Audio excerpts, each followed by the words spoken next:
All right, hey, welcome to another episode of Baked Perspectives. This is Guero and Chuy here, and we got some perspectives to go over, and we hope you guys are all out there doing well and safe, you and yours, and everything going good.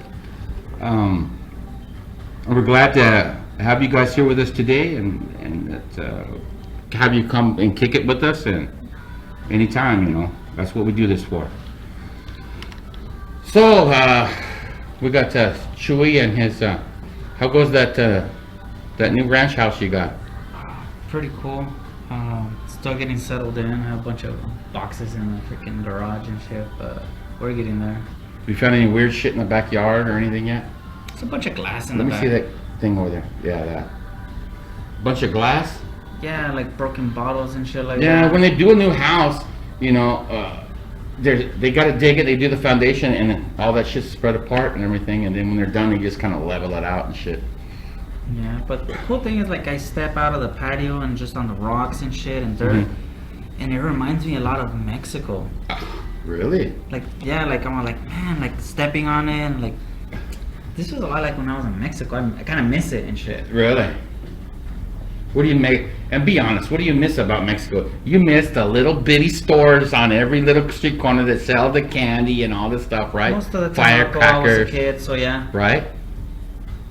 Yeah, it was just different place. Like the little. It was like camping. Awesome. All the other times I walk in a minute and a half to the store in the corner. Right, and then there was another one in the other corner. And in the morning or night, it was just totally quiet. It's like you're camping, but in a city. And there, everyone knows each other. They're nosy in a way, but everyone knows each other. Hey, you don't know your next door neighbor. A lot of people do, but somebody visiting them. Oh, they're from Mala State. That's their cousins. Or yeah, you're right. I knew the story of all these guys down through there. I mean, I didn't know the story, but of course Ramiro and everybody else. Yeah, I remember like one time I was too little, but my uncle was drinking out, and then the cops passed by, and they fucking got up and had a beer with my uncle. Right on. See, those are the kind of cops. Yeah. I remember. And he used to be a cop over there, so he probably knew them. I remember one time we went there for the ferias when they have the big fair there. I love that shit. And we were going in cheers, Weedy.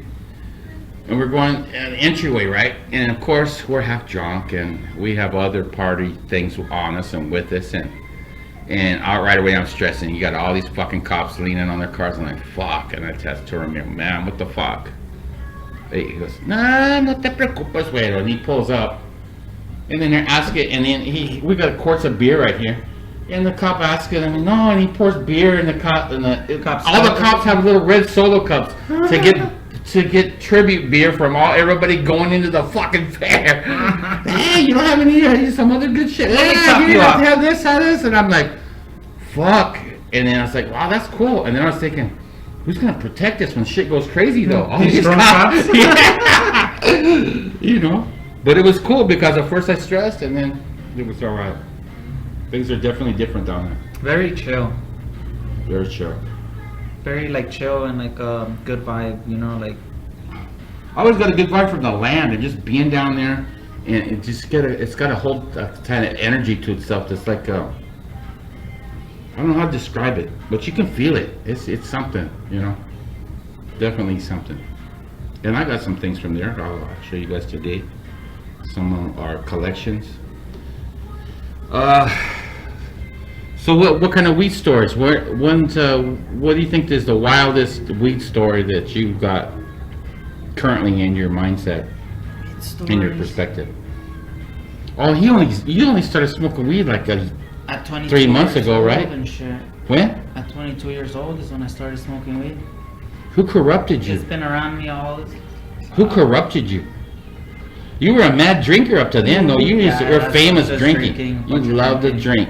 I remember. You're a drinking kid. And you were trading rims for tires, for trucks, for cars for trucks, for tires, for rims, for quads, for always hustling shit. Always. Get a shitty car, then just fucking detail it, paint a few accessories, call it something else, and then boom, sell it. Boom. How would you call it? It's like, I don't know, I'll just tweak the car into like my vision of what a cool car looks like. Because I would always kind of, and then the people once you tell them and stuff, I mean, That was your art back in the day. And I've tweaked it. I mean, I've changed it now. I'd always be I like asking- to make cars look like stock, but also custom at the same time. Like, so now I would really, always like, ask your dad, like, what the fuck? Where'd you get these rims? Like, no, Chuy this, Chuy that. I go, well, I thought you had. No, he traded it. Well, what's he driving? No, he's driving this fucking BMW. Now he's driving this. Da, da, da, da. I'm like, fuck, man. I always imagined, before I really knew you well, I always imagined you like a guy just, oh, yeah, turn around. Okay.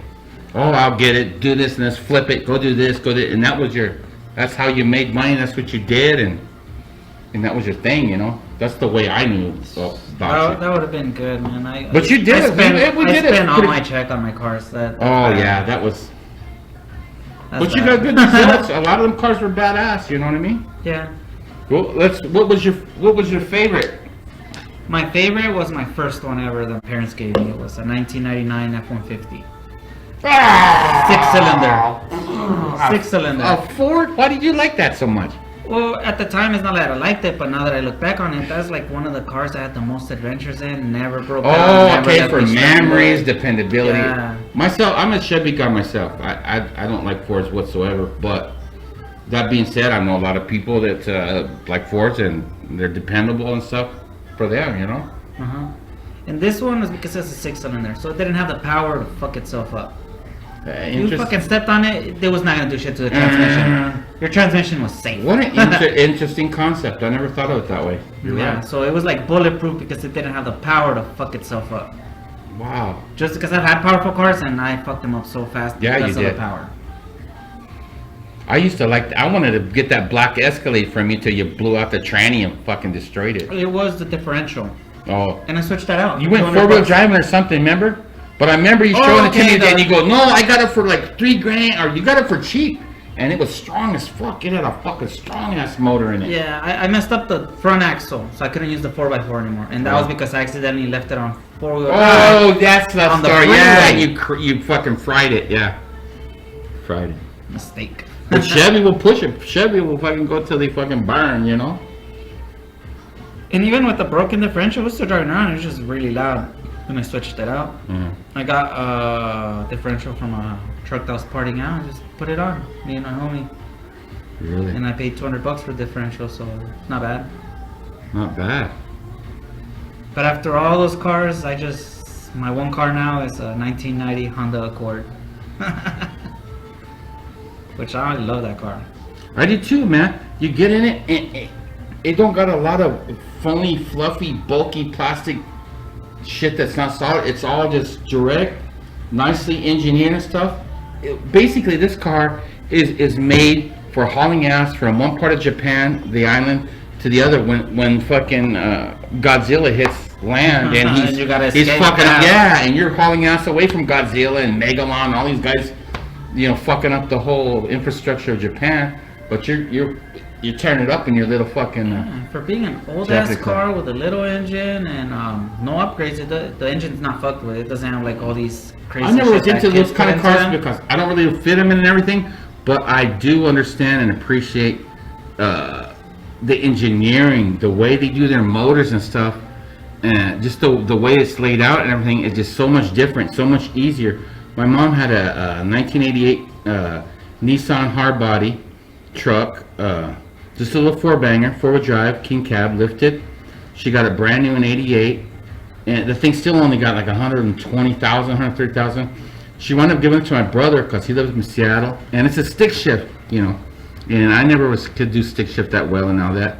And besides that, I mean, my brother could fit it and stuff, but it was all right. I drove across country in that stupid truck, and it's okay for your legs this way, but you're pinched like this, dude. I mean, you're sandwiched. By the time you bust out at a fucking rest stop, you're like, oh man, you're like a fucking sandwich. It was just like.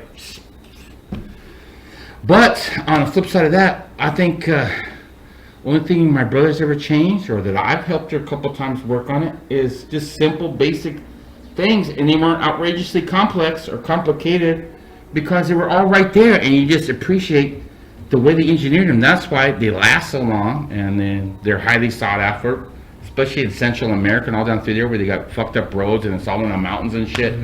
They test the car, yeah, the yeah, suspension and shit. Well, Yeah, and it just lasts a long time. The way they're designed, you know, the engineering behind it.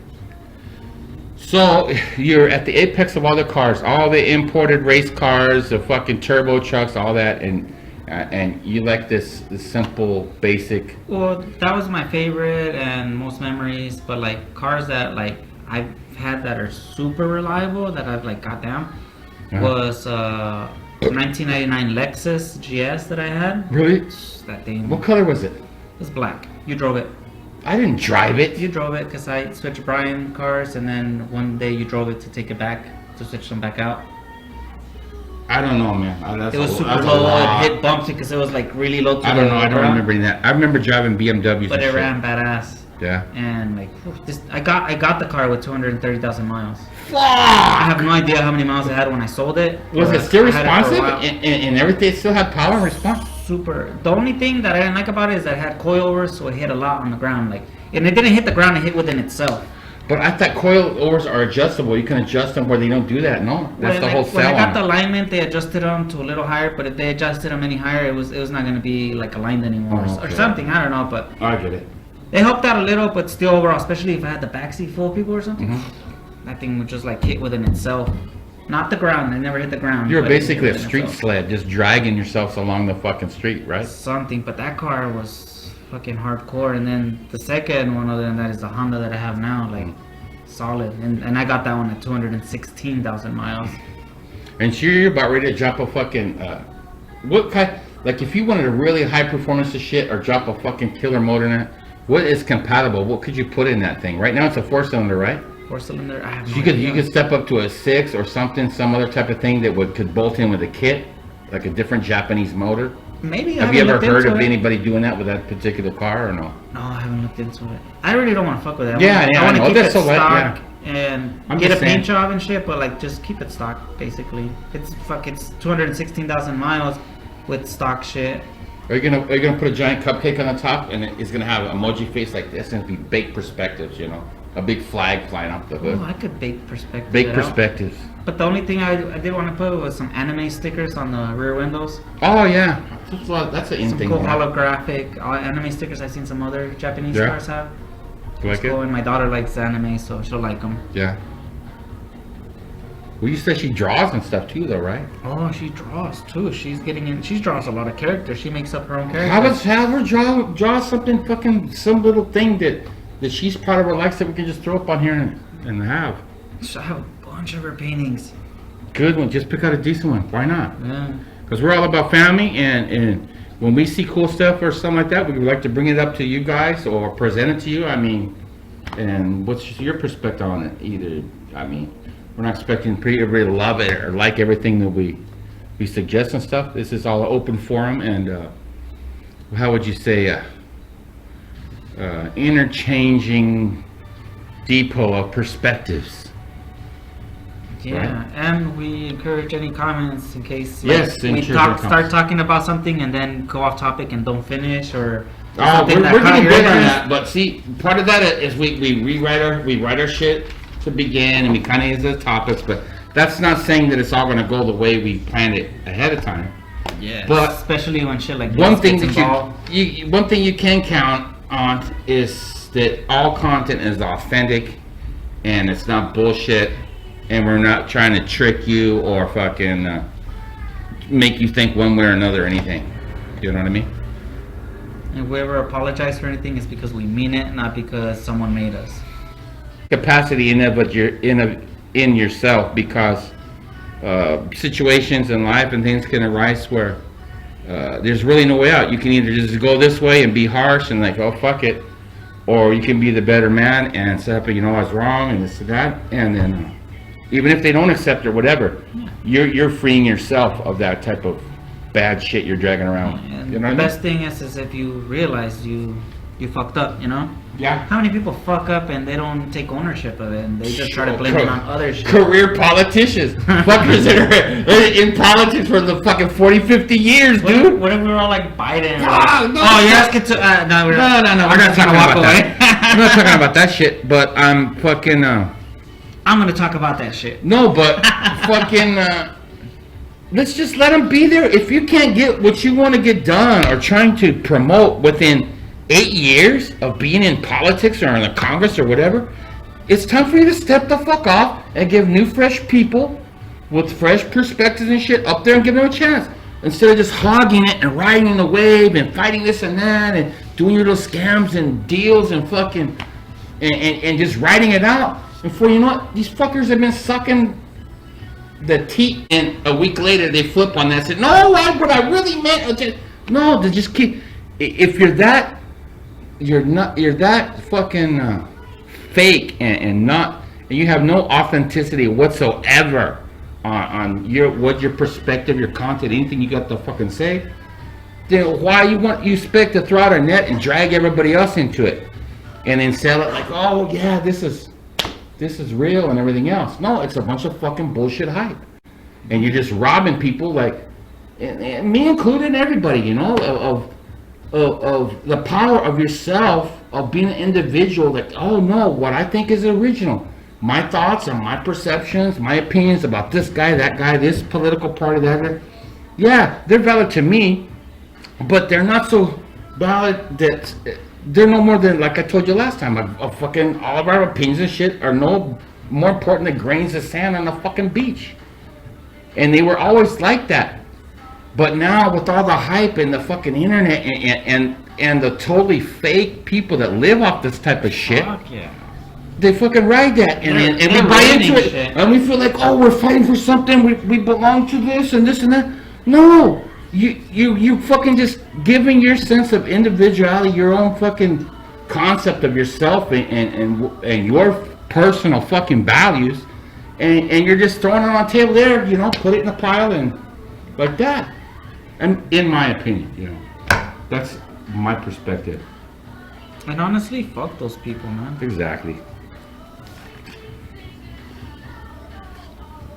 Exactly. Because in the end, we're all human, man. We all right. fucking feel. And come on, we man. all fucking think. I remember back in the day, shit, we thought we were badasses because we had pagers and shit and everything else. But dude, I didn't think about driving across country and killing people or having people come hunt me down and kill me and shit. Why? I don't know them personally or nothing. Why am I getting caught up in that hype process?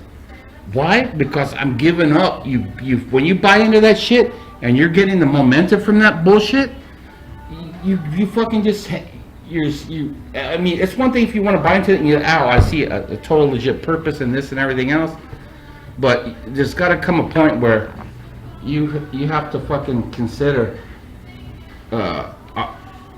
what is my authentic self, you know? Mm-hmm. Not so much what you stand for because hard opinions and hard views, they gotta not only be promoted, they have to be constantly defended and legitimized and it's, you know, it's a waste of fucking perception, I think, in my view. But like I've always said, man's always been overrated. Hate is such a bad, like, toxic poison for yourself. Exactly. You're never gonna and you might just talk about like luck, but yeah, if you're toxic and like you're just filled with hate, like, good luck with your life, you know? What being hateful and everything, and all them and what it does, now me being a white guy that grew up, I mean, did a lot with the other cultures and everything else, I never see all them and me and this and that. I never put up the wall because you're white. How dare you be white? I'm just playing. But it's because fucking if I was that way, dude, I wouldn't know shit about the culture. People wouldn't have taught me language. I wouldn't know fucking a lot of secret shit, stuff that there's no other way to know. Schooling, college, all that shit couldn't teach you the type of things that being authentic and true to yourself can bring you, you know? Dude, is it like the first time, like, in actual, like, our recorded history that, like, white people are being persecuted? I don't know. I don't know if I never think about it like that. I mean, I don't know. I'm not gonna be apologizing. Oh, I'm sorry for being white and all this shit. Trying to overcorrect. But see, this all goes back to the primary flat fucking top of the table topic. I'm an individual self. I see you're a fucking man, all right? You can be an asshole, you can be cool or whatever. I'm not gonna say, oh no, you're this kind of guy, and this, that, and then like that. Fuck no, I'm gonna be open to you and everything. And at the same time, I hope that you're the same way with me. I know a lot of times that's not the case, but I'm not gonna change my mentality and shit because of it. I'm not gonna drag around a bag of shit of, oh my god, they're me and this, and I'm so fucked up, and they're so fucked up, and then just stop every couple steps and reach in that bag of shit, just smear it all over myself, and just, oh yeah, dude, you don't get what's going on. You're just fucking yourself. Yeah, man. You know what I mean? And then once you give up your sense of individuality, it's like that, and then people can judge you as a giant group, and you'll react as that group and everything else, you know, whatever fucking side or anything. I think people should just get in big groups, fucking go up north camping and shit, no phones, no guns, no nothing. People spend a fucking week up in the wilderness, just camping and shit. All different kinds of people, nationality, every fucking thing. And not saying, well, this mountain, and this gotta be there, and these kind of, no. Just whoever the fuck wants to go. Whoever wants to fucking go and expand their fucking perception. They have that. It's called Burning Man. It's just not in the woods, it's in the desert.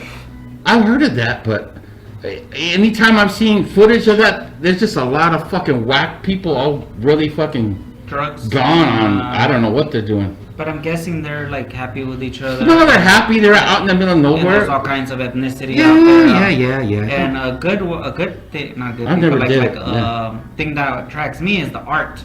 Oh, Their art. a lot of people They are had real an airplane artistic. at one time, I think, out there in the middle of the desert, like a full-size airplane. Wow. And they have fucking abandoned it there for a while. Wow.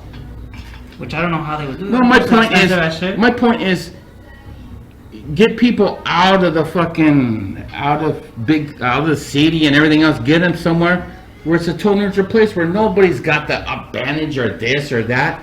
Where people just gotta be real with each other. Gotta be authentic. That's a good idea. Because what the fuck? The fucking crows and the mountain lions and shit like that, they're not gonna pick sides or nothing like that. Why? Because they know that it's a bullshit mentality. It has no service. People have blinders on, man. Like, well, it makes the to world point, like so. you just said, Because if and you're what like else did this you or say? that, you're like, you make your world small, and there's no hope of your world ever getting big. There's no hope of you ever learning or growing as an individual or anything, But or this- as relationships. Because That's our blinder. what's that? Our main blinder, phones. Like, I'm not saying you do this, but most people, they walk out of their front door, they lock their door, Don't blind me! and then they're like, You blinded me! They're checking shit on their phone on the way to their car, so they don't even have a chance really to like look around. Dude, Like, oh, hey what- neighbor. The thing that I don't like is how many times you're at the fucking intersection, and here comes this girl. She's late for work. Don't get me wrong. She's late for work. She's got kids in the car. She's doing her makeup, and she's picking at her phone at the same time while making a fucking turn. And I'm like, dude, I could be on a fucking motorcycle riding a wheel around the corner and be safer than that. You know? Not that I can ride a wheel around a corner or anything like that. Mm-hmm. But I'm just saying, yeah, it does floor me how we are total slaves to and knobs to these fucking phones, and myself included. I want to join There's good, Team Flip. but Flip phone. dude, but the flip side of that is I have researched, I've learned so much shit from this little fucking piece of thing. But how much at of the that same is real and true? Because anything you look Well, for, you'll see, find. If I you look gotta- for the misinformation, you'll find it. Oh yeah, because I know, because there's different views on if you everything. Google this, does this No, cause no, this? no. You'll It find says, that it does. You even should if it grow your doesn't. wheat plants like this. No, you should just. Here's the thing with me. If you piss on your plants, will it help them grow? No. Yeah, it'll help them. You'll find someone saying that shit. And I don't even know if you can or No, not, but- but that's just an example. I'm trying I got to a big ass library over the past 20 years or so. I pick up books, interesting books at Goodwills or yard sales and shit. You can't even find the books anymore worth of shit, you know? A good one? Well, yeah, but there's not. They're like crap books now, or what? Well, no, they're just either religious books or recipe books or. I think they have bullshit a bunch like of that. dummy books, don't they? Like this for dummies. Yeah, but no. I mean books that are old that Oh, like good no stories or that they what? talk about different cultures or different things or fucking whatever, you know. science, archaeology, all that type of shit. So I did a lot of when I do. That's where I base most of the stuff that I talk about and that I kind of think I know about. It's not. I might get on the internet and see something here and there. No. Because there comes a point, if you're your authentic self, you got a feeling, is this true shit? Or is this just made up history? Or is this and that? I don't know. I always just referred to just being outdoors. In nature cannot be underestimated as far as what it can do for you if you're open to it, you know? I'm a firm believer in that.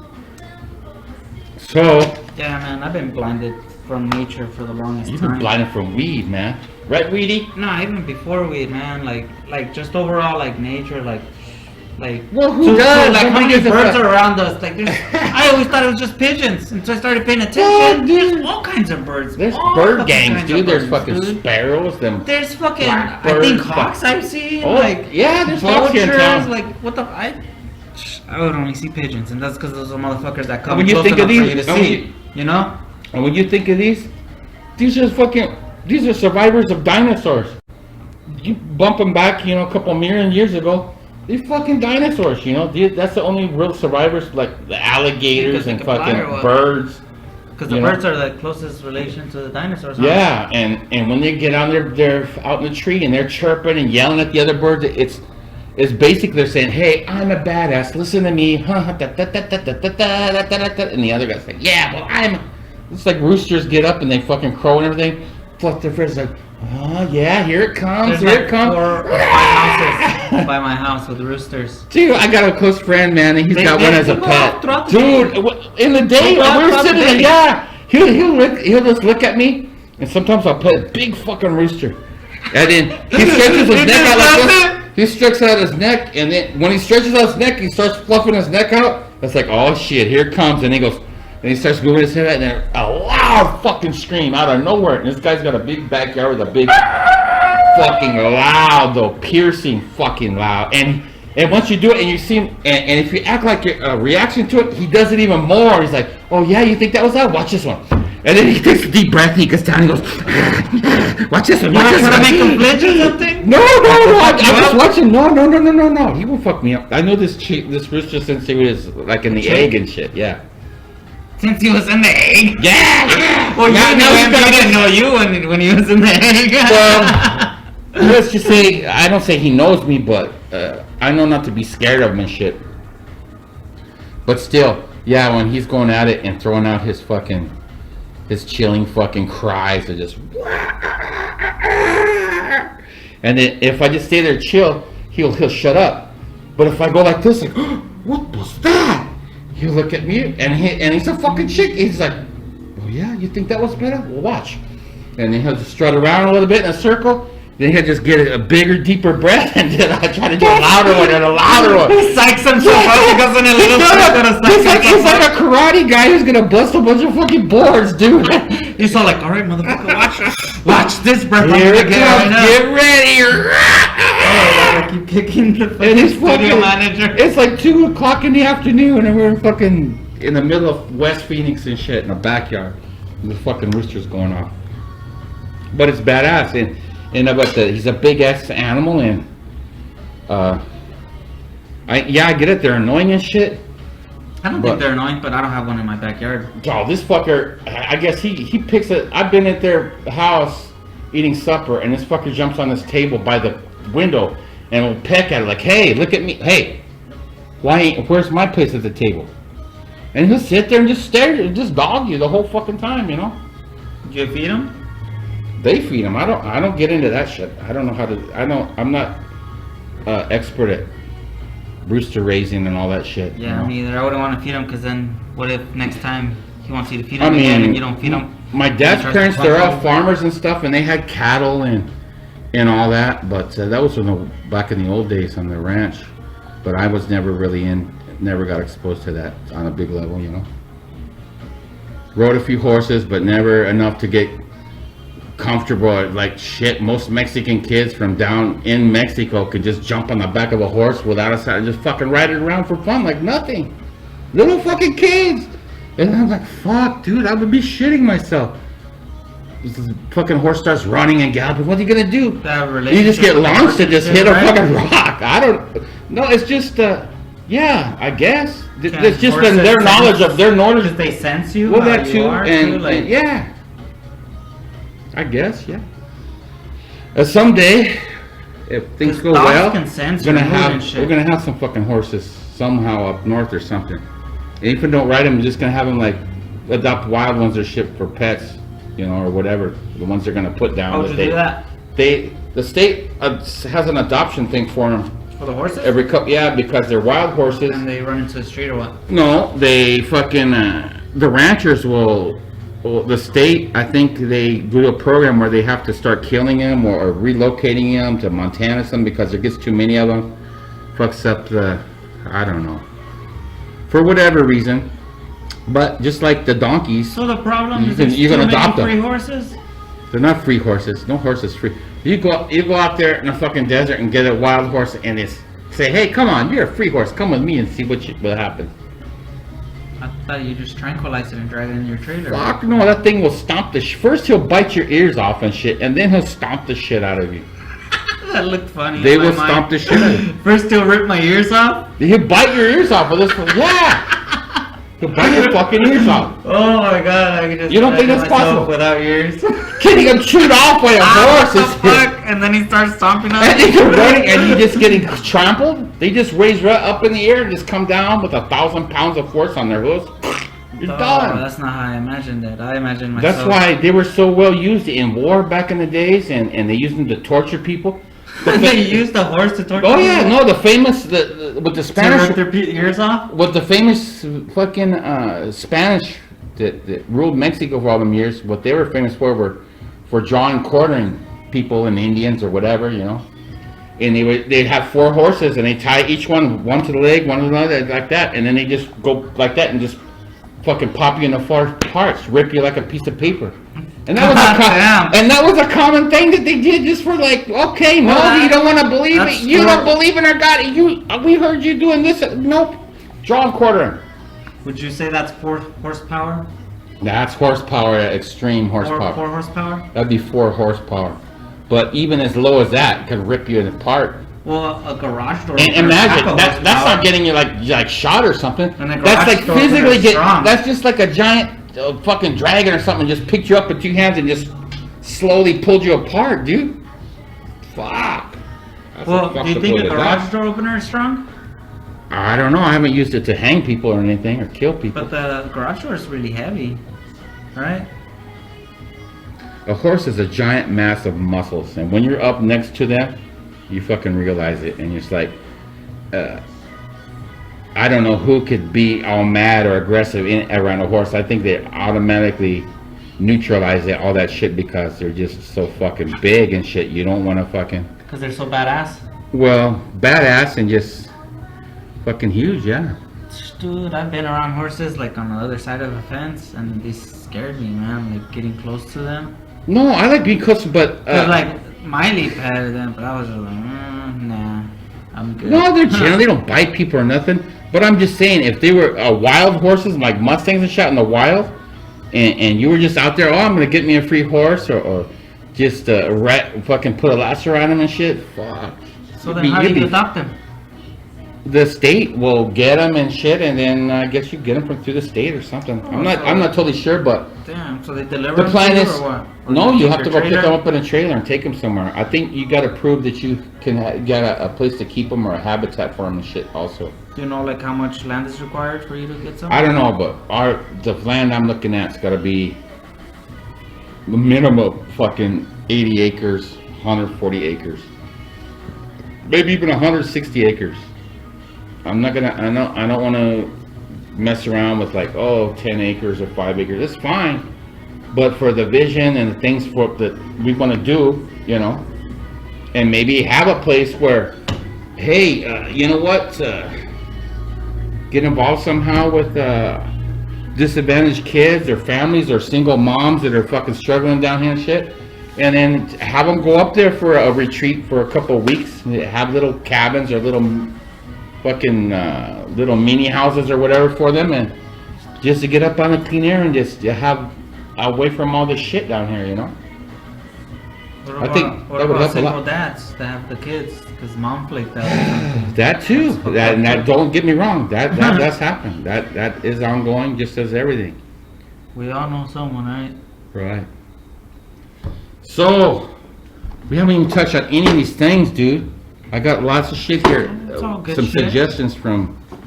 I got That's some just suggestions shit if we from run out of shit to talk about. No, from no. Come on. We're trying to structure this shit. We didn't study it. A couple of these things came from the Lorraine organization and another guy too. And eventually we're gonna have a website or something where you guys can give us your comments or tell us, you know, why don't you talk about this, or what do you mean by this or that. I get that from some people that I know personally that'll call me and tell me, oh, well, you said this on the podcast, what do you mean by this? And then it's like, wow, I appreciate this feedback. It's great. It not only shows that you're interested in that I said something, but you want to understand how I come up with that opinion or view or whatever, you know. Mm-hmm. It's badass. But that's ongoing. I mean, we're going to do our own fucking website, right? So we're not going to give credit to fucking or pay other people or anything. Thing with us, we got a lot of irons in the fire as far as creativity, some you know type of. I'm personally working on some books that I would call it novel or books or something. I was trying to go for more like a film or something like that, or a movie script or something like that to get started. But no, it's better to write it in book form, and eventually I'll have that, and we'll have to go see how the fuck that goes. But know this, it'll be badass, and I have all my imagination, a lot of true stuff and some things that are loosely based on some things in my life or that have happened or anything, and it's going to be all about things in Arizona. Keep everything here. I know we haven't ever say that on a podcast or nothing because we're like, we want to be fucking like we don't have somewhere, but Arizona. Yeah, I mean, there's bad things here, there's good things here, and all that. But us as moving forward, if you know, hopefully success or anything comes with us or at us or somehow eventually.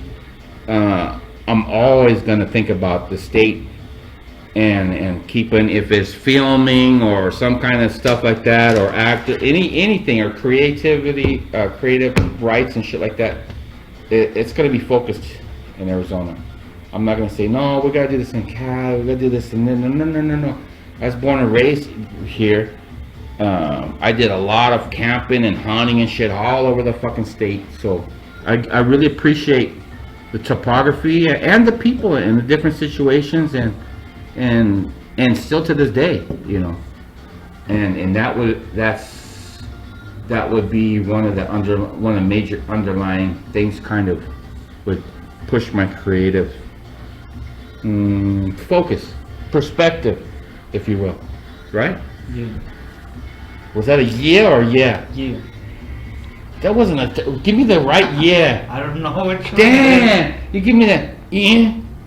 What happened to the when you say yeah? No, you gotta go yeah. You do the little I on the front end of it. Yeah. You? Oh man! You never can do it.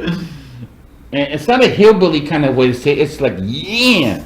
How often do I say that? Once in a while, it always fucking yanks my chain like.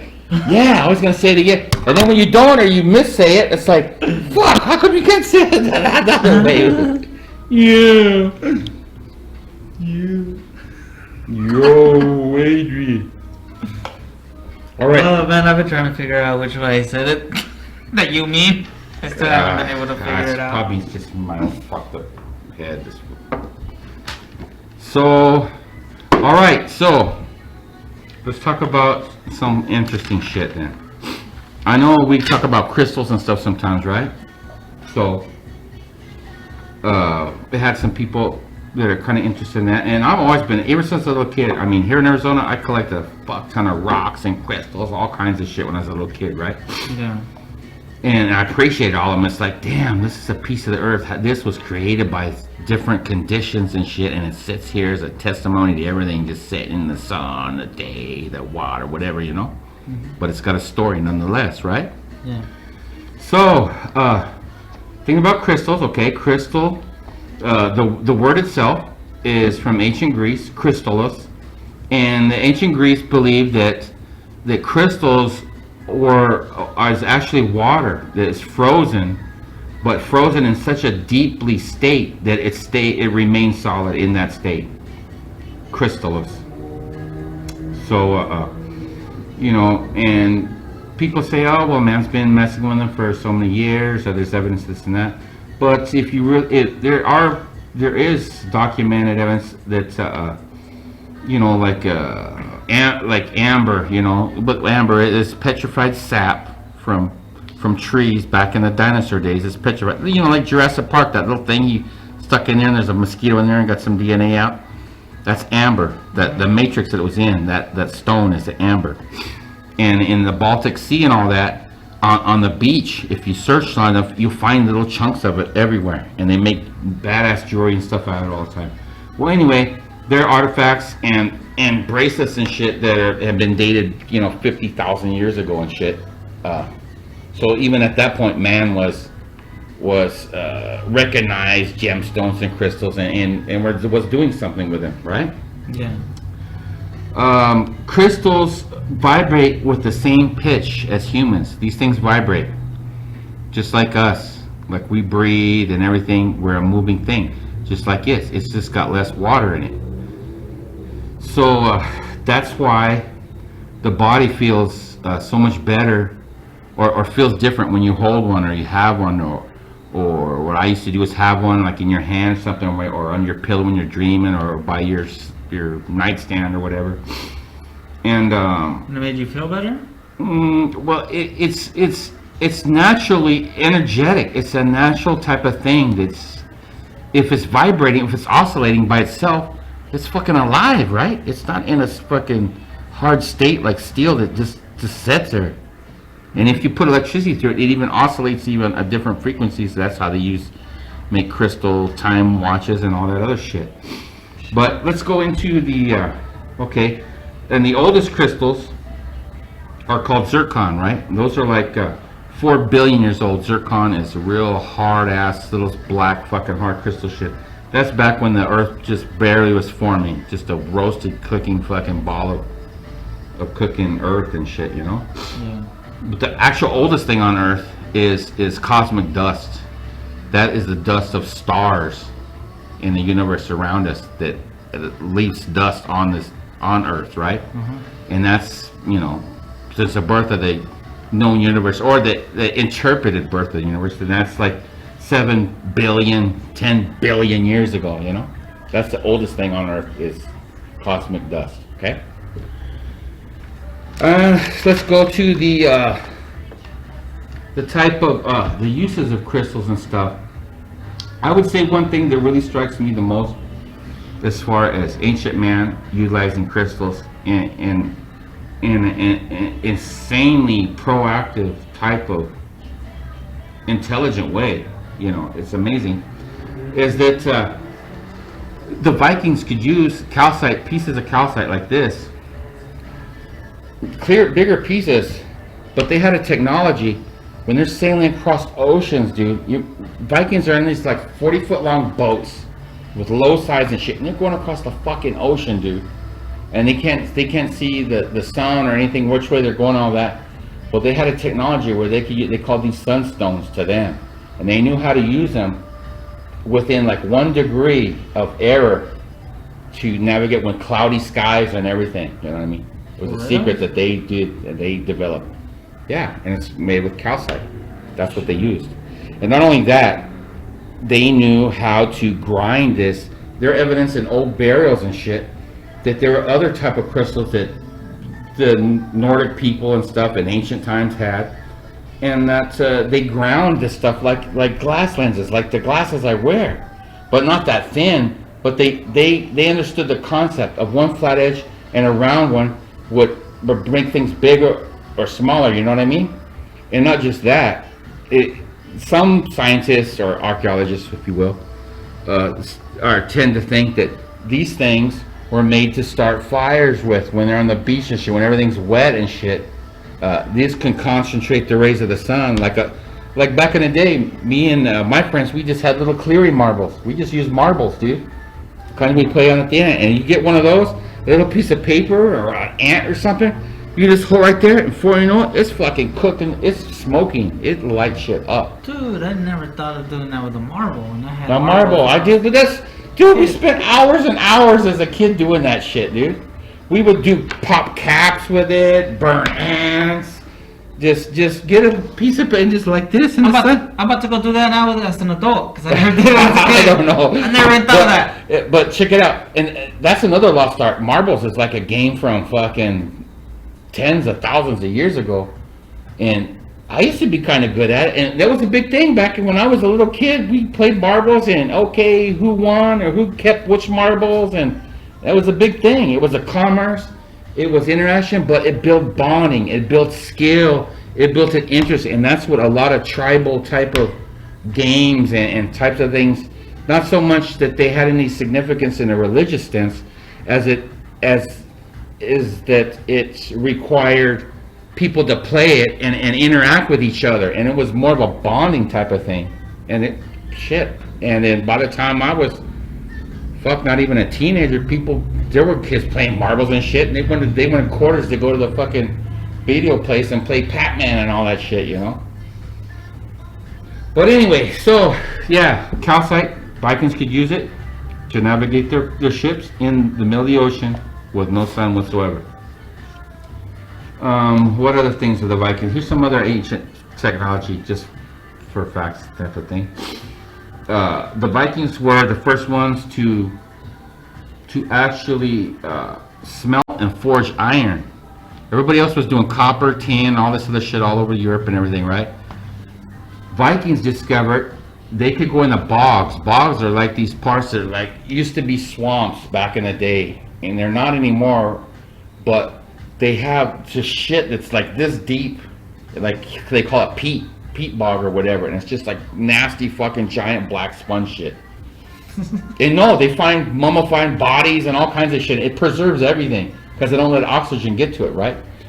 So the Vikings, there's iron, there's certain type of iron deposits in there, but they would dig that shit up, they would cook it and smelt it until they got little pieces of iron out of it. You know, similar to the Japanese, you do like in Okinawa when they do the samurai blades when they first started. The beaches were black, and it had a high iron oxide in the sand itself. So they build these giant fucking kilns out like giant adobe houses, and fill that fucker with hot ass fuel underneath, and put a fuck ton of sand in there as it was heating everything up. And then for like a week, there would be an army of dudes tending this thing, keeping it going and burning and all this shit. And then in the end, they would knock down the adobe walls and shit, and there'd just be this giant chunk of fucking metal. Damn. But it was metal, a special type of metal that looked it was crystalline. It had crystals and shit, and it was shiny and chrome. It was fucking badass. But and they would take that and grade it in different sections, and certain pieces would go to different sword societies, different families who made it or that paid to have that shit smelted. And they would take that and then heat it and beat it just like the Vikings did. The Vikings were the first ones to get the iron in Europe and really develop iron weapons and iron age. That's why. So the Vikings were the first one that made like weapons, kind of like. No, don't get me wrong. The Egyptians and all them, they made shit before that. They were doing copper. But copper and tin. But even at that, Egyptians could make copper knives and stuff. But they knew about tempering and how to make copper hard and have an edge and shit. You could still fucking kill you straight up with a copper knife or fucking even a bronze one. We were in the Bronze Age, the same shit. It's just how you tempered it. But imagine the big wars they have. All the warriors going at each other with fucking knives and stuff made of brass and fucking copper. So they would be like boom, boom, boom, like this. and then he'd throw it back this way, or he'd have to go back to the behind the line, and there'd be big old platforms or giant rock, and they'd bend their shit straight again, and then go fight again until it bends. Yeah, that was the actual thing that went on for a bunch of years, dude, until they discovered iron. And then once the Vikings started smelting it and started making stuff out of it, then they developed a technology for it and shit, on how to make weapons and how to make them strong in the center, or soft in the center and strong on the outer edges, or spears and shit. I mean, the Vikings' favorite thing and their most valued weapon was the spear, and that shit could be 7 foot to 10 feet long. The head could be 15 inches long to like fucking 30 inches long of pure steel, depending how much steel the guy had. It was a sign of your wealth. Not only that, it in battle and shit, I mean, compared to a sword and everything else, you got a big ass spear with this thing, and it's sharp, and typically your Viking spears had little hooks, 2 little hooks on the side, and those weren't only to stop it from going all the way in a person and getting stuck in the other, something like that, and being able to pull out and stick somebody else, but it was also used to take people off their horses, or to tie people up and shit, to get them with that little hook that's right beneath the blade head. You know what I mean? Two little fucking protrusions of metal right there. And that was their favorite thing, spears. That was their big deal.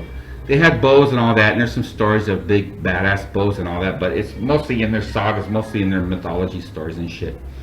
But the spears and that was true up shit, and that's what that was like the major thing. And then after that, it was swords. You had to be really rich or a badass warrior to command a nice badass sword made. And back, I mean, I forged lots of steel fasteners. You know, I was a forge press operator and shit. But back in these days, the dude that knew how to go out and dig up these deposits out in the middle of this fucking swamp and shit, bring them back and cook them down and get the little bits, and then take that and then cook that down until they get the sparkly fucking steel and iron deposit, and then know how to beat that together and get like a bloom type of thing, and then after that make it into a spearhead or a fucking arrowheads or whatever they're gonna make, you know. And anyway, people that had this knowledge were more valued than any warriors or anything, because these were the dudes that could make this shit. They were almost like mythical, powerful people, because they had an understanding about a technology that nobody else could understand. And they didn't want to understand. They just valued the person and their work. And there's a lot of things back in the Roman days too. You know, an armorer that knew how to make shit and repair shit and make steel and all that was worth, 100 legions of fucking soldiers, because he could do all that shit. He could take your enemies, all their swords and shit, and smelt them down and make new badass shit for you and your army and stuff, that type of shit. So yeah, that's a dying art and everything. I mean, back then, but I was just wanted to bring that up, how civilization valued people that could work with metal back in the beginning and stuff, And I'm not saying no Vikings did everything. No, because as scientists and everybody around the world will attribute this to this and this, we can't pretend to know exactly who traded with what, who was here, who did this and did this, I mean, that's all, there's no way to know that. And it's even less so to take a hard stance and I'm sure they did this, I'm sure this happened, this and this, So that being said, that's ancient technology somewhat, and crystals. And it's time for a break. And maybe swap out the battery because my ass is hurting. When my ass starts hurting, you can feel that she's got touches of it, or been in it for sure, somehow, some way, yeah. But you can tell her music's got that. I was just saying, because like in a rave or something. Like whatever music comes out on the podcast thing. Oh, they're gonna fucking sue us? No, they're not supposed to catch us. But like if our shit generates money, it gives them money.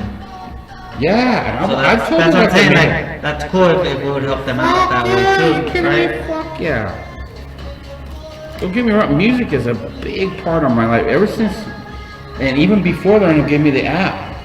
I would play CDs and shit. I was still music, just like the origins of music and why it does benefits man so much is because the beat of a drum, beat of anything, it takes you back to a state of when when you're in your mom's belly, the heartbeat and everything. That's life. That's life. Getting louder, then you boom, you're out and everything. And that's just like it subconsciously ties you to that, but people don't realize it. I mean, or maybe that's just my dumbass fucking take on it. And right here, this is from part of the Lorena organization. Well, let's say a sub-company of her type of organization. They're all together. But they have sent us a custom giant old school cheesecake that they used to make the style back in where you're from, down there in Casa Grande, Mexico. Doing the old style. It's not the creamy one, it's the other kind. It's not really sweet, it's got kind of a texture to it. Yeah. It just looks like a giant square block of cooked crack. But I'm not into crack, and I wouldn't cook it in Pyrex like this anyway. Fuck that. Crack's whack. So, we're gonna test this out. I barely got this in the studio today, and I thought I'd take this time to advertise their efforts on that, and plus, I'm kind of baked, and I'm sure the producer's baked because, I don't know, him and Lee, they go off places by themselves. I don't know what the fuck they do. Well, it's kind of hard getting this thing out of here, but you can try like this. Just pretend. Okay. Here's like a solid ounce of crack. Here you go. Try it. Studio manager took care of the mess. Just fucking slap it.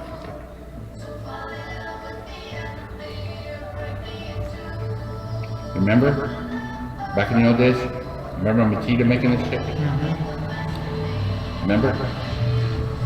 And it always lasts a little bit, and then you always there should still be a piece in the refrigerator. And you go, dude, there's a little question. There should be still a piece. And then when it's totally gone, you're like, oh shit. I'm gonna wait for 2 or 3 months for that to reappear again. And you did.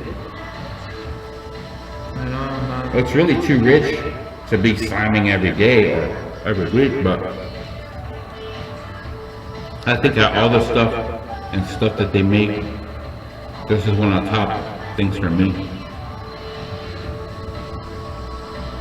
Right?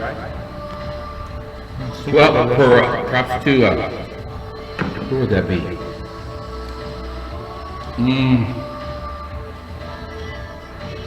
It could be, well, Amy organization or the Reina organization.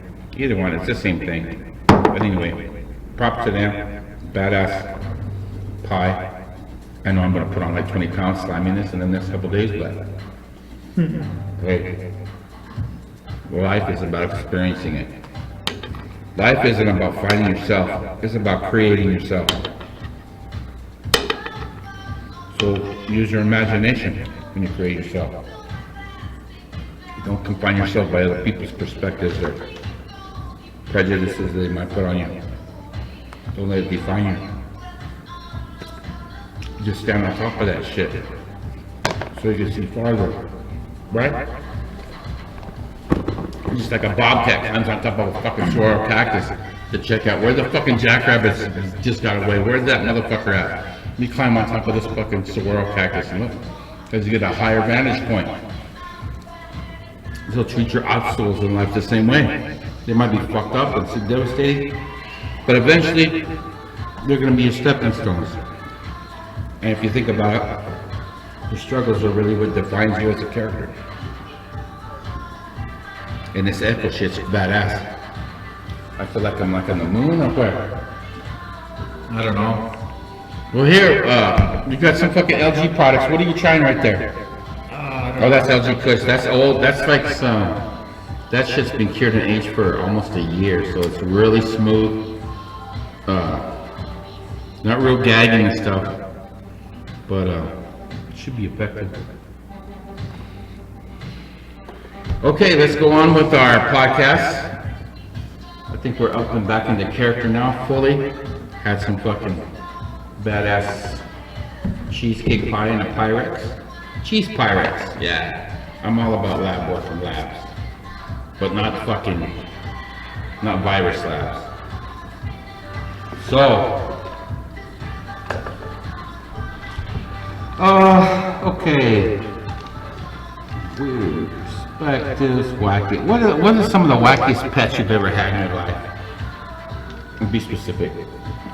Like wacky as a pet. Well, have you had an armadillo or a fucking chipmunk? I mean, Yeah, you're kind of like a Ross I guy. had like 10 ducks, baby ducks. Baby ducks? Where'd you get that at? Our front yard. You kidnapped them? Yeah. We had them in our backyard to nurture them. And So maybe we'll turn off this echo a little bit and save this for the occult version about all the Brooklyn Minimum shit. echo. Yeah. Minimum echo. Stop smoking me out of that shit. I gotta do a fucking test. What are you testing? Weed testing. So, it does smell good though, huh? It's not like real fucking. Cook. So, the wackiest pets you've had. So ducks, really? We had some ducks, Never had yeah. ducks. Until they grew big enough and they flew away. Really? Yeah. What the fuck kind of ducks really is? And how did you get them in the middle of Phoenix? There's There's a lake or something around by there, there, a yeah. public lake, and then they fucking just said, "Hey, you guys seem cool. Let's just kick it here and grow up in your yard." No, I mean they Did they were running bite? away Were from they- us, but they were in our yard and we got them. Did they bite you? Were they violent ducks? No, Were they chill tiny. ducks? They were tiny, so they were just baby But ducks. once they got bigger, when they get rowdy, they had any like duck fucking aggressiveness about it. No, not that I remember. No. We're West Side Ducks. We got your yard. Now get the fuck out. We didn't really mess with them. No? We had a little pool for them and stuff. Wow. But What's the strangest thing that any of your pets have done? Dogs, cats, or anything like that? I mean, did they write a thesis on some kind of philosophy, or did they get left alone with a 50-pound bag of food and ate it and shit it out over a 2-day period? What type of stuff? Do you have any stories? we had a dog. Oh, you know Arumo? He passed away recently. Which one's that? Is The that one of the big monster dogs? The Rottweiler. No shit. The one we just took to Flagstaff and shit. Oh, that With the other fucker's dogs. huge. Yeah, That's a big ass dog. Well, that's sad to see. but he enjoyed the snow. Fuck yeah, it's badass. You got him up there in it, man. Which, if you know your pets are eventually gonna die, or you're gonna die, so And all the dogs, they all had fun up there. I had 4 fucking dogs up there. if I having a blast, like, yeah, fuck, let's live out here in the woods. I'm totally down. Fuck yeah, they're having a blast. I've had strange pets. I have crows, rattlesnakes, and all these because they came to me. I didn't go out and capture them or anything like this. I didn't actively break laws or anything, but I had them. I learned a lot from them, and I released them and shit anyway eventually because they knew where they came from to begin with, and you could see that in their just their manners and stuff, you know. So,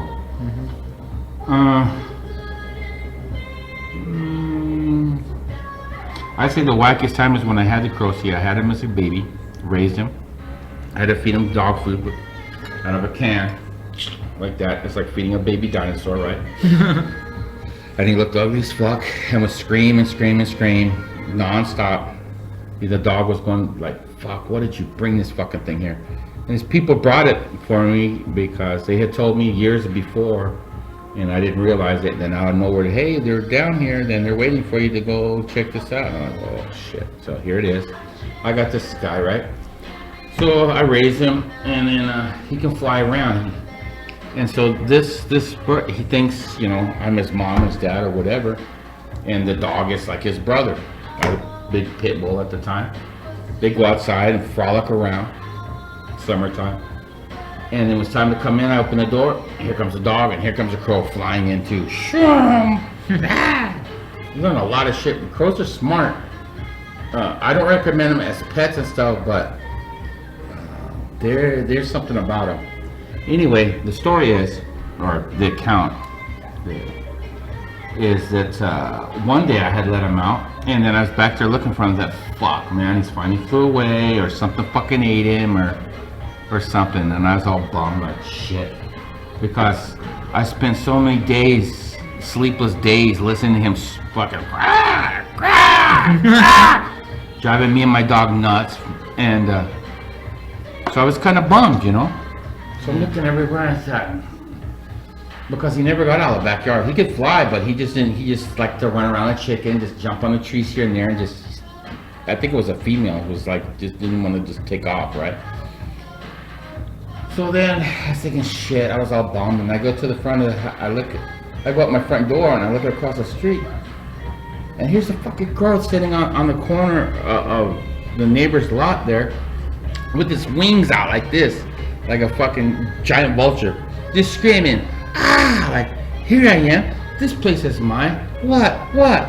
And I'm happy at first, but then I look like this, and I see 2 of the neighbors on the street, 3 of the neighbors on the street, all outside looking at him, and who knows, I've been looking for this guy for like 2 or 3 hours. This fucker could have been out there screaming all that time, and people are just like, so I go out there, and then I see him, but then I notice the people, and I'm like, oh.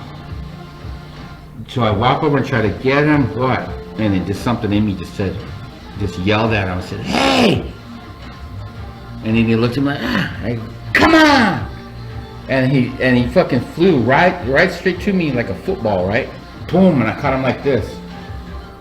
But I turned and I seen all the neighbors and shit, and they're all like smoking cigarettes, and I just turned around and went back in the house.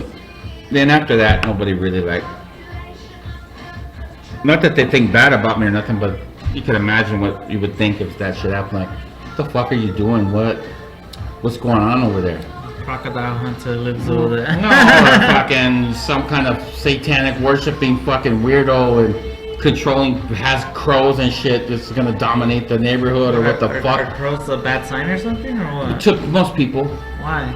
I don't know. It's just a common mentality. Yeah, because of movies and all that kind of shit. But the way I yelled at him, and he just flew right to me like that, after sitting there for hours screaming at everybody, it was like, we're like, what the fuck? And I felt like a gay guy that had been being gay for his whole life, and it just came out. Because all these people were like busting me after that. I was like, anytime I left the house or got in a truck, I was like, I wasn't thinking, oh, they thought bad about me or good about me, but it just was kind of, Yeah, fuck them. Well, yeah, but Think what they want. yeah, I don't know. But anyway, that's probably one of the strangest things that happened in the last, 10 years or so. That being said, okay, let's, you know what, something else? Oh, let's talk about kids then. What is what's some of the most profound things your kids have said, or little kids? Don't gotta be your kids in particular, any kid or somebody. Profound thing they have said or did that really made you stop and think, what? Why do I think I know it all and stuff? Look what they just said or did, you know? Do you have any of those? Yeah, that comes to mind right away. Probably not. Like, shit, just my kids themselves. Like, That's a daily type of thing. I see a lot of me in them, and then It's tripped out, huh? and then they have a lot of shit that I do that annoys me, and I'm like, damn, I feel bad for the people around me that have put up with me and Really? do this. Yeah, Yeah. it's crazy. It make me look at myself more. Really? In a bad way or Oh, what? just like in like. Look, that's a legacy you're leaving in the fucking world, and you do anyway. So yeah, so So now fuck it. I get to at least try to show them, like, it took me a long time to figure some of myself out, like, and I could see it in them too, so. Don't try to find yourself. Create yourself, Chuy. Or you will find yourself. There are opportunities, don't get me wrong, there are things and there are doors that can be opened and go all different ways and different concepts and all that, but there's some doors that don't lead into anywhere, and you can waste your life looking for these doors or opening them or knocking on them, and they really don't lead into any place valid or any place that's gonna allow you to grow or experience anything valid. You know what I mean?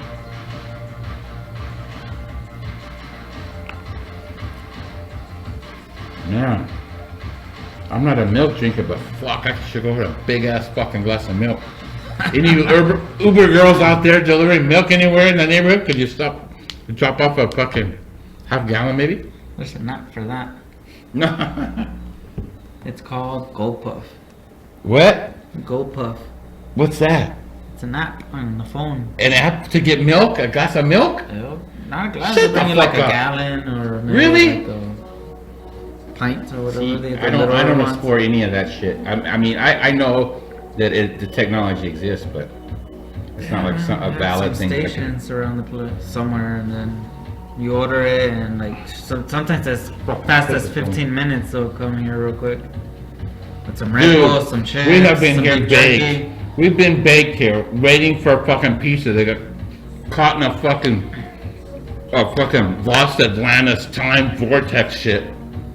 Where, I swear to God, we had to be waiting for an hour and a half. They kept saying, nope, it's only been 8 minutes. I go, fuck, dude, we've been talking for an hour. I'm fucking starving here. No, it's only been 12 minutes. Bullshit. We've been talking, we've put enough content in this podcast. It's gotta be like a fucking half hour at least. You were too high. No, there's such a thing as a time fucking vortex or something you get stuck in or something, or hell, I don't know. It sure seemed that way anyway. Yeah, especially like when you're high as shit, waiting for a pizza to get delivered. Because you order it, and then when the first half hour you ordered it, and then you're like, oh yeah, the ingredients, so they'll be fine. Yeah. So, what was that? Yeah, pepperoni and what? Oh, mushrooms. They said and they'll stuff. deliver it in And just then you start 35 thinking about the minutes. toppings, and then you start getting desperate. Like, well, when's it gonna get here? That sure be bomb. And when's it? And then after about 15-20 minutes of that, then you start panicking. Well, damn, I hope this girl didn't just go to a party and just fucking slam the pizza and forget about us or some shit. And then you start panicking. And then after that, and then after like an hour, then you're just, oh man. And then finally, oh, bing! Oh, she's outside. She's got the pizza. Like, damn, finally.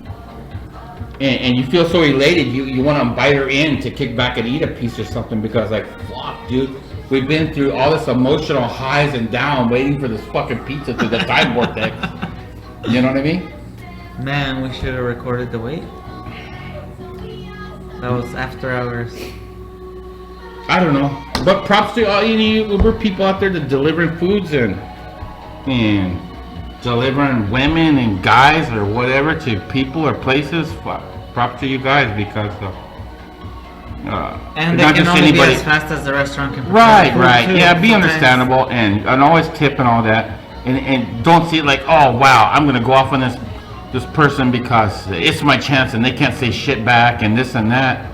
That's totally stupid. This person getting in their car in the middle of fucking night with their own insurance, putting their own gas in it, taking their own risks, driving around at night to begin with, to deliver you something To because strangers' homes. because you're too lazy to cook something yourself or go get it yourself. And on top of that, you want to bitch or withhold a fucking tip or something? You're fucking insane. Yeah, I tried to That's retarded, man. That's just totally retarded. But I just wanted to get some Wendy's credits. And I wasn't even able to bitch. Handpicked out by you. Handpicked. I mean, there was an iguana that played cards with that thing for a while back in the day. You could Those guarantee. Yu-Gi-Oh cards, Can you yeah. guarantee that was not made in China? How bummed out would you be if I look under that shit and it says made in China? I don't know if it's been in China or not. I'll tell you this: the lion's made in Japan, because I got this back when I was in my 20s at a parking stop, and it was in a display case, and this fucking old guy would never sell it. And I went to parking stop, that little parking stop, every fucking week, and I was like, that would be the perfect addition while we're having a bong session, and I got my little fucking lion with an incense in his mouth, and it's from Japan. That's like old Japan. I mean, it's not ancient, but probably from the fucking 50s or 60s after Japan or whatever. Anyway, then I went there one day, and this girl was there. I think it was his granddaughter or something. And I go, hey, what's up with that? And then I said, oh fuck, here's my chance. I go, what's up with that little line there? And she goes, I don't know, it's in here. And I go, well, yeah, it's with all this other stuff. Is it like from a So the other dude, you had tried to buy it from the other dude? Yes, before? yes, he would never sell it. He would never sell it. And I think the max I offered him, I had just sold an ounce of weed that morning, so I had offered him like $20. And this is fucking years back, and he wouldn't do it. Because it sat in the corner of a display case and had all this other little trinkets and bullshit around, but he would not sell it. And I told her, well, what if I just give you $20 for that? I mean, she can go right here in the store and get you a fucking burrito, a 6-pack of beer, and a pack of smokes, and I just kept talking on her, and I said, well, all right, if you want. I mean, it's just it's just to burn incense. But once I got it, I was like, yeah. I'll never let you go, dude. And I have How much trouble do you think she got in when the dude came back? I don't know, because this could have been given to him during the war, or somebody could have like a family fucking. I don't know, dude. You're like, I don't give a fuck. It's mine now. It was a challenge. Yeah, and that day it was an omen. It was an omen. I always pick up on signs and omens all the time, good or bad or whatever. I never just take things at face value and like, oh, it happenstance type of things. No, it's like, hey, and I didn't hit it up right away. I'd go down, I keep my cool, and I plotted my attack. And I come back, I was like, well, he's not in the store getting a beer. He's not in here around. It's like she's running the whole show. He must be sick or gone somewhere, golfing or whatever the fuck. Who cares? He took a day. Yeah, exactly. So that's when I started working on it. Yeah, well, shit. You didn't ask about any other items first, or you went straight I was kind of like that, and I was thinking, yeah, because you know what? I got my own apartment over there in Avondale and shit. He would look badass on my little shelf thing there where I got my collectibles and shit like that, you know. And so I got him, and he's moved with me ever since, from place to place, through boxes of junk and clothes, and he's always survived and made it to where he's at now. You know what I mean? And the big perspectives fucking studio rep right there. What if that dude was to see this and fucking hear the story? Oh, like, he's that dead. Shit is mine. He's dead and gone a long time ago, dude. That dude was fucking old. Old. And so here, you're not doing shit with that one.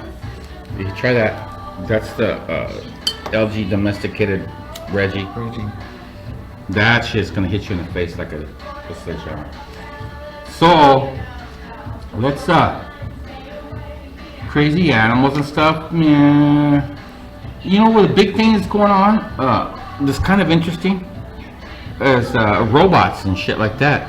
There's been a couple instances already where people go racing down the beach or back in the woods because they think they found a dead body, and it's just a giant sex robot or sex doll that somebody threw off a cliff. Or wait, what? A sex doll, a big giant one, like a robot. Like in England or something, there's a story of this guy, he's running down the beach, he's like, oh, dude, we got a body, or this girl's drowning, and he goes there, and this giant fucking, not a blow-up one, but like a huge robot one or something, giant one that looks like a human. Holy shit, yeah. Is this real? Yeah. What the fuck? Yeah, so I'm just saying. So someone made one and they threw it No, I guess they actually exist and people buy these fuckers or whatever, who knows, or the old lady found it or whatever and threw it overboard on a cruise ship. I don't know what the fuck. Oh my god. But anyway, robots, what would you do? Okay, get our first robots. We got one here in the house, and then what would you have them, what kind of service robots do you think are going to be the first ones to be around? And let's say our new badass studio somewhere up north or something, and we got a couple robots to help out and whatever. I think the most useful robots would be the ones that do shit that people don't want to do. Then that would be what? And basically... Be specific. Like wipe your ass, fucking go buy a 6-pack, fight with your old lady, what? No, you know, just like, because they say like, oh, robots are taking people's jobs. But well, they are, they're efficient. But I think eventually they're going to take people's jobs, the jobs that people don't like. Do you never think they're going to get out of control and fucking go crazy like in the movies? Yeah. It's possible. Because it's not so much because of robots, but because there's such jackass fucking multi-billion trillionaire fucks that think they rule the universe and have every right to do anything and everything, and nobody should say anything about it. You know, so those kind of people are gonna develop robot armies or a bunch of I don't know, fucking robots that just roam the countryside and just fucking look for humans and rape them and blow them up with fucking nitrogen fucking pellets or some shit. Who knows? Well, fuck that. Let's think about party bots then. Let's say, okay, this is a robot this is like a Rastafarian robot, and he rolls your weed, he listens to your stupid jokes. Well, check this out. Basically, they have robots down. They just don't have AI. That's not. But dude, if they had AI, the robots. But the AI they do have is a progressive learning thing on its own. So it's only a matter of time before they get to that point. But you know when they'll be able to create AI is when they don't set rules Already. for robots. True AI. Because if you set rules for robots, then it's not like true AI, is it? So, alright, fuck robots. I mean, there's already drones. You got a robot in your house. Drones, what is that weird thing? There's drones, right? If a drone had like a pretty sure there's drones that you could fly with your phone or something, so they're connected. So it's connected to whatever. It just had the fucking mind, like an AI. That's a fucking robot, basically, right there. It could fucking think on its own and just fly away. So what? You're and thinking of concepts. And they have weapons, and there's a bunch of them. You know, fuck. Fuck what? That's so. Like let's talk about the right robot there. you have at your house. The fat-headed one that makes facial expressions, and then just starts singing that for the fuck of it and never turns off because. What is it, Mr. Chill? Yeah, is that what it is? Like a snowman, yeah. And he was $3 at Walmart. But he caused some issues with you. I mean, you're there all chilling, kind of. He's a comedian. He's a comedian. He tells jokes. He sings and he tells jokes. Well, you texted me saying, dude, this fucking thing won't shut up. I don't know what's going on or what happened with him, but he's got a mind of his own. And now you're saying he's $3 at Walmart, probably from a northern Chinese province. Is made and it's likely made in China. Yeah. And it's got Chinese mentality or something. Who knows? But it's still in your house and stuff. So that being said, let's go into let's say robots are around. You got a party robot, sex robots, fucking robots to fix your car, all this and that. All right, but you got bad robots, you got bad drones and everything else. What as human beings ourselves, what can we do to defend ourselves of people flying drones all over your property or fucking sending robots after you? Huh? Electromagnetic pulses. No, but that just adds to all the shit. Right now there's so much microwaves and fucking electronic shit in the air. We're just cooking our fucking brains just being in it all. 5G network and all this shit. Yeah, it sounds beautiful, but it boils down to just a giant microwave of shit throwing shit around, you know. But here's the thing.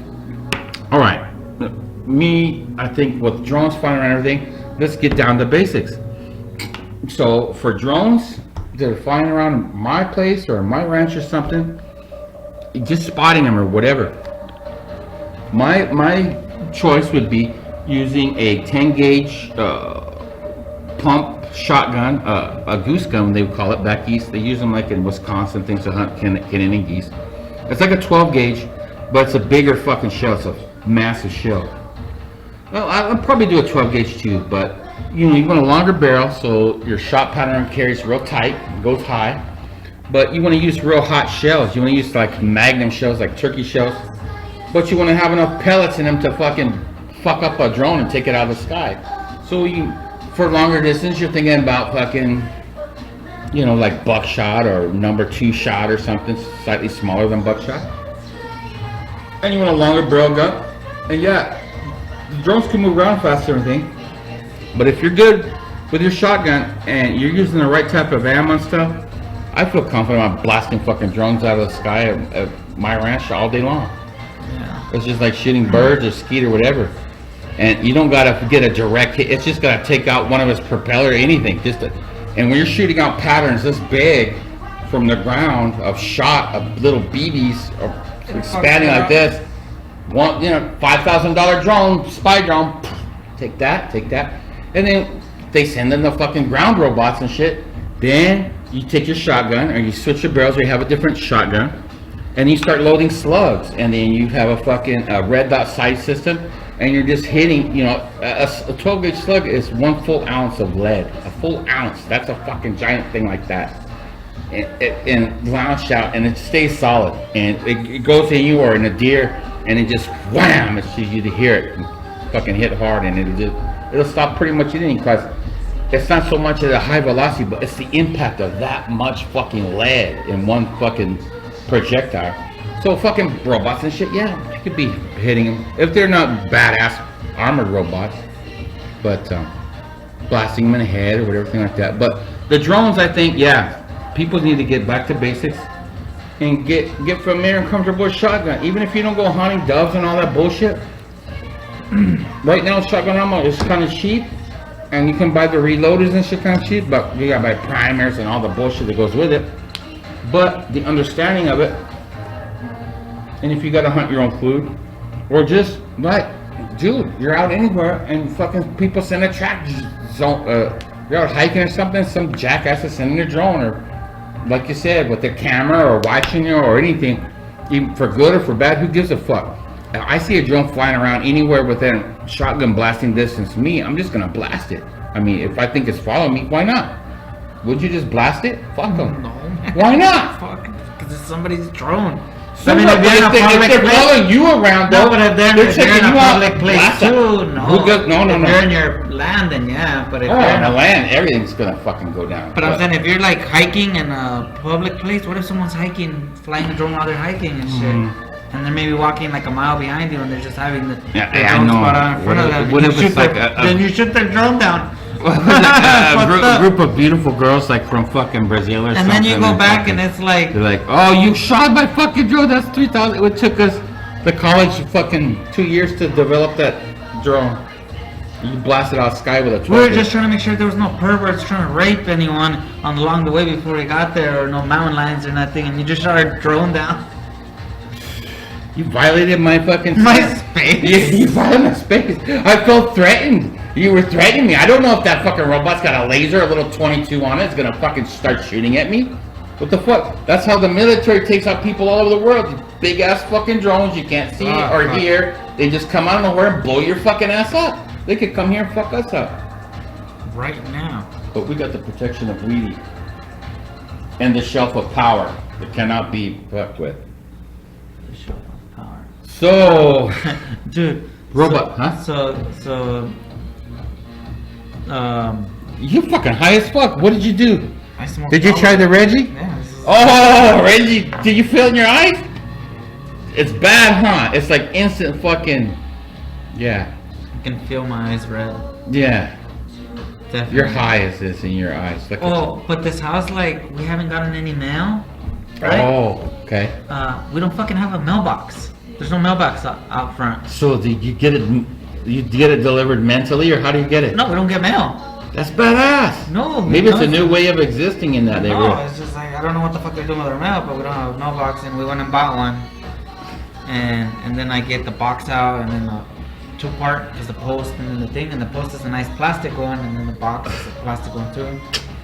And then I read in the instructions, you need a 4x4 wood thing, and then I you need got to all cut that a shit hole. Yeah. I didn't know that shit. Yeah. So I haven't been able to install that shit. And I just have that shit laying in the garage. I got a fucking one that I painted years ago. It's still sitting in the fucking shop, and we got metal posts and everything here, dude. 4x4s, all that shit. And it's just, I mean, you get a post hole digger, it'd be easier, but you can use a skinny shovel or something, dig it down or widen up.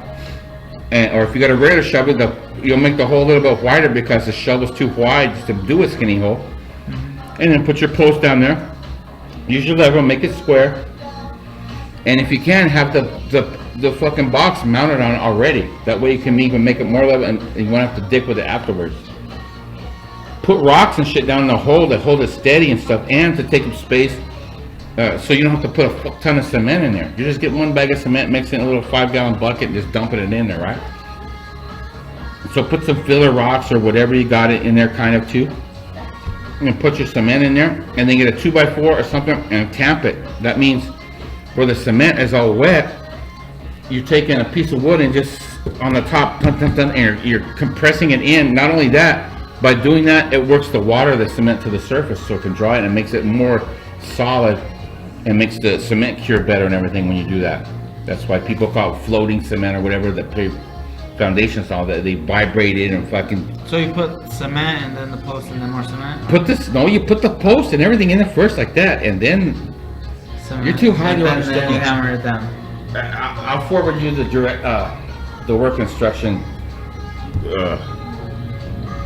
tomorrow or something. Alright. When you're not too big.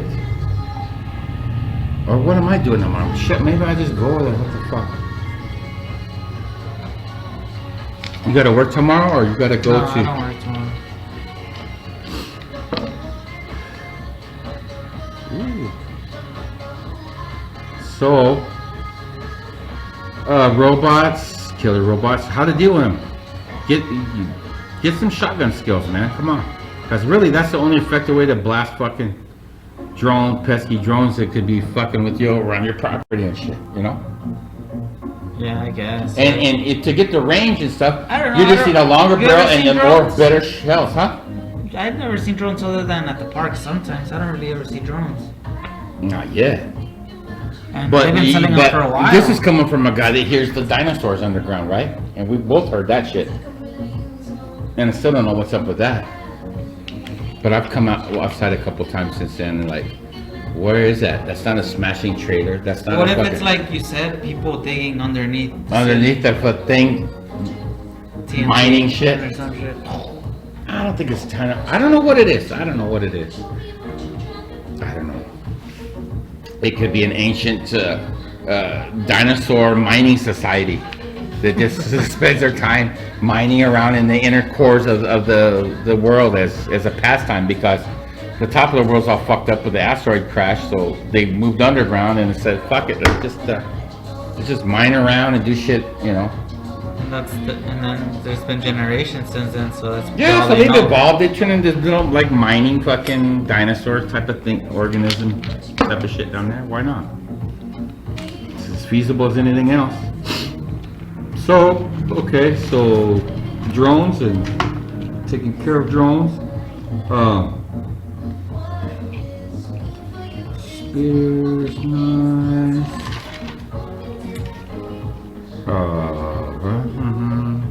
Okay, let's see. Some people I know a lot of shit about.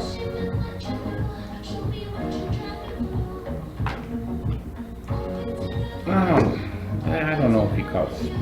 Well, call it what it is, whatever it is. Anyway, if you have a feeling like something bad is going on in your house, or you're getting a bad vibe, or there's just where you can't really feel kind of comfortable or something, like there's an overall feeling of like, you know what I mean? Old ass way, old fucking ancient times in Mexico. I don't know if it's derived from whom, but a way to deal with it is to go up into the mountains. You find there's certain type of pine trees. They're called piñones, but you can use any pine tree really. But what you're looking for on these pine trees is the sap that's coming out, that's bleeding out of the side of the trunk, either from an injury or a piece of bark came off there for whatever reason. It's dripping this stuff, right? And you want to always get the stuff that sun has been hitting it. You want it to be the purest, best shit.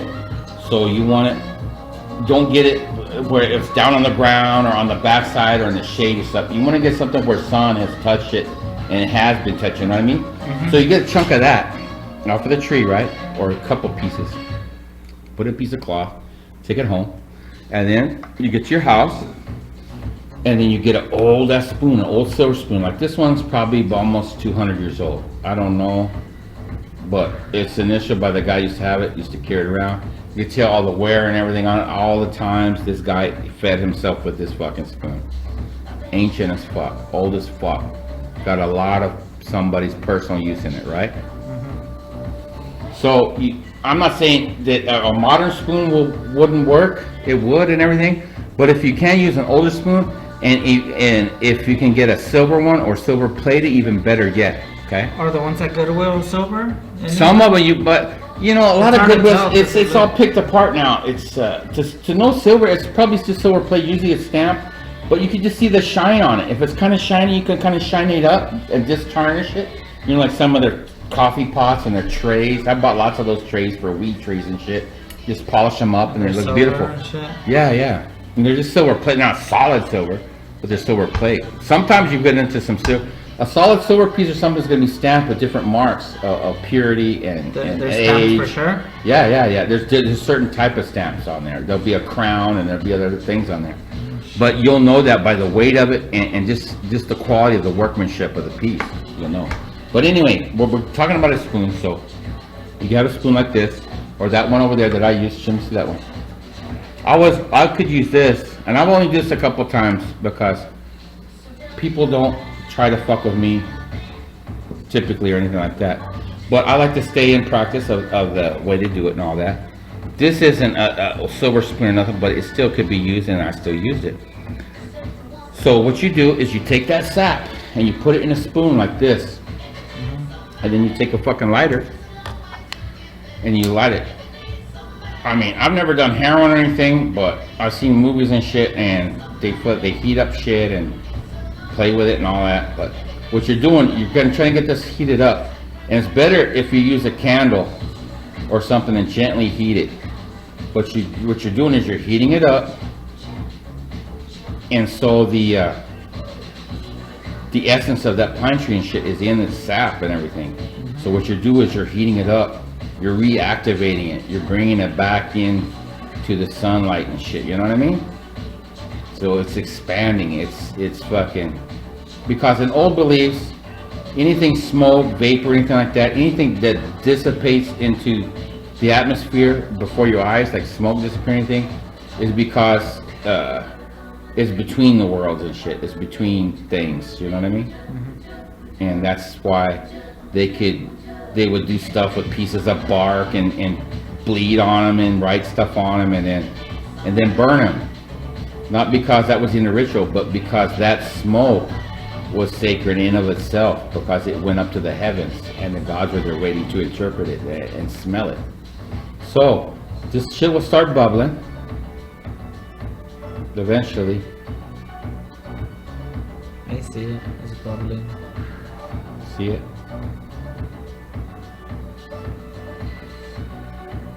Just didn't got hot enough. This one's kind of old. I haven't got any fresh shit. I gotta go up in the mountains. This is old shit right here. This spoon's been sitting around forever. But anyway, the fresh shit, we'll see, it gets kind of liquidy. And the Indians used to use this to put on, to seal arrows. They used this shit to seal canoes and boats to float up down rivers and fucking oceans, dude. This shit is like a pitch type of thing. And they could melt it and apply it to shit, and then when it dried hard, you know what I mean? But you see, the effect is you want to start kind of smoking. And then what you do, once the spoon is heated up real hot and shit, and it's smoking, you're gonna go around to the corners of your house, inside the rooms, and you're gonna make sure, make sure the smoke is touching on stuff. You smell it? It smells kind of like a fucking burned tree. You make sure the smoke kind of gets on things.